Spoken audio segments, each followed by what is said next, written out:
take their seats so we can start.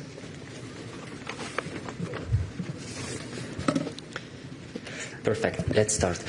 Welcome to the press conference following the Gimnik meeting. With thanks to our Danish hosts, the High Representative will start debriefing you on the discussions with the ministers, followed by the Danish minister, and then we'll open the floor to your questions. High Representative, the floor is yours. Thank you. Good afternoon, and I'm sorry for you that you have to spend your Saturday here in the room without windows. But we had a very long discussion today, a very long day with the EU ministers, and I can already tell you that we didn't cover all the points. So we didn't get to the working methods discussion that we desperately needed, but we will do that in coming months, definitely. So what took the time? Very substantive discussions first on Ukraine. So European Union and all the member states support the diplomatic efforts to achieve peace and the end of Russia's war. But it's clear that Russia is not preparing for peace. It is the opposite. They are preparing for more war. This week, Russia launched its second biggest air attack on Kiev since the war began. The strikes killed many civilians and damaged offices that belong to the European Union and British Council. Russian airstrikes also hit a US factory. So today ministers discussed ways to further increase pressure on Russia to really negotiate, to really come to the negotiation table and sit down and discuss with Ukraine. Sanctions have deprived Russia tens of billions of euros to fund its war, and sanctions work. Ministers discussed the possible building blocks for the next sanction package. Options include secondary sanctions, those backing Russia's war, as well as import bans and tariffs on Russian products. Efforts against shadow fleet ships must also be stepped up. And I've asked the member states for their proposals next week. The goal is to exert maximum pressure on Russia. Of course, new actions would be stronger if matched by our partners, including our transatlantic partners. Today, ministers also discussed the use of Russian frozen assets for Ukraine's defense and reconstruction. It was a very, very good and very substantive discussion. We needed this to hear all the arguments from all the sides, to really debate on the substance matter, and this discussion will continue. Ministers acknowledged the need to address Ukraine's financing gap and to hold Russia accountable for war damages. To achieve this, it is crucial to explore all available avenues while minimizing the potential risks.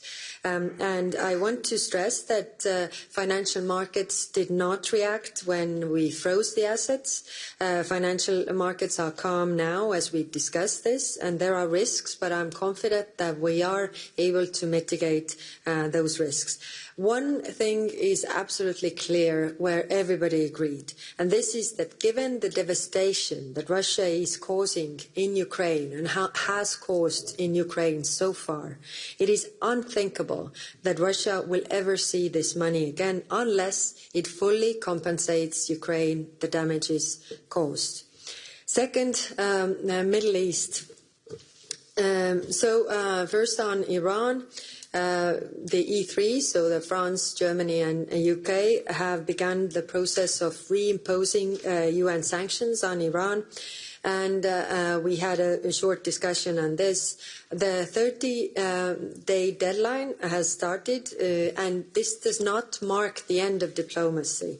Tehran still has the chance to fully cooperate with the International Atomic Energy Agency and resume negotiations with the US over its nuclear program. And the ball is in Tehran's court. So I stand ready to support any kind of diplomatic efforts towards finding a solution. On Gaza, Israel's announcement that Gaza City is now a combat zone threatens to worsen the humanitarian situation. If military solution was possible, the war would already be over. Gaza needs less war, not more war, and on the West Bank, Israel's decision to advance its West Bank settlements is illegal and undermines the two-state solution. So, of course, we discussed what more can we do. We have been very active in contact with Israelis trying to improve the humanitarian situation on the ground, but of course more needs to be done. Many EU member states have taken measures against Israel, not against Israel, but against the Israeli government. And there is a very important distinction to be made. It's not against Israel, but actually the actions of Israeli government that are going on, including sanctioning the ministers, suspending arms exports. This is what the EU member states have done. So on the European Union side, there is no sugarcoating to the reality where we are.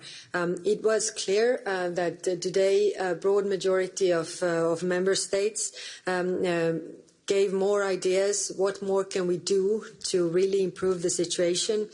We will explore those ideas further. But it's clear that member states disagree on how to get Israeli government to change course. The options are clear and remain on the table. We have presented an option paper, but the problem is that not all EU member states are on board. But again, we had a very good discussion on different options, and we will continue to try to find ways to explore what can we do.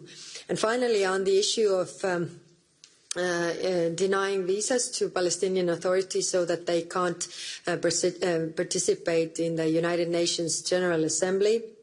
In the light of the existing agreements between the UN and its host state, we all urge for this decision to be reconsidered, considering the international law and the way the United Nations has been built up. So this is the agreement that we all had on this topic. Thank you very much. And now over to you. Well, thank you very much, Kaja. When it comes to foreign policy, there's more than enough for us to tackle. And it's absolutely no secret, and that remains after today's meeting, that we are 27 member states, and we do not always agree on everything.